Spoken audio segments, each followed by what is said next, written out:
Her işin dalınca tələsdim, kaçtım. Hərdən tələsib sərhədimi də aşdım. Bu həyatda cırmaqlaşıb savaşdım. Öz ömrümü mən bir təhər yaşadım. Çox şükür ki azdan çoxdan qazandım.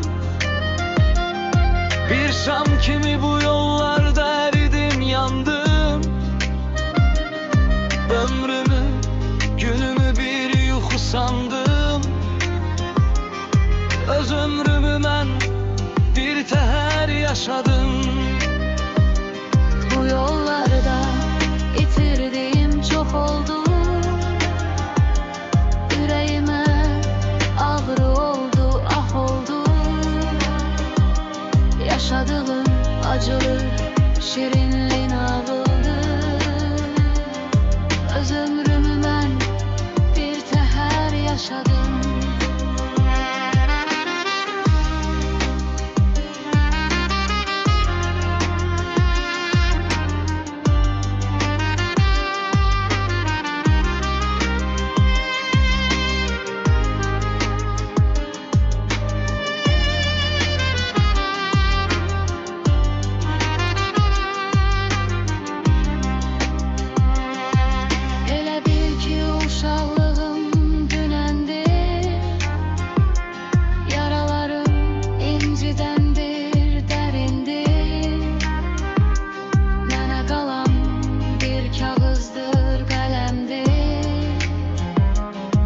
Öz ömrümü mən bir təhər yaşadım.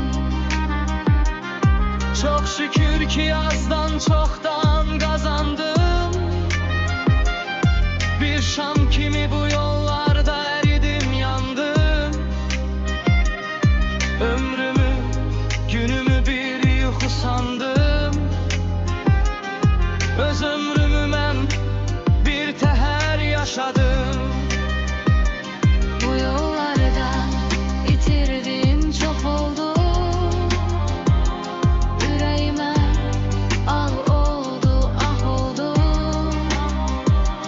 Yaşadığım acılı, şirin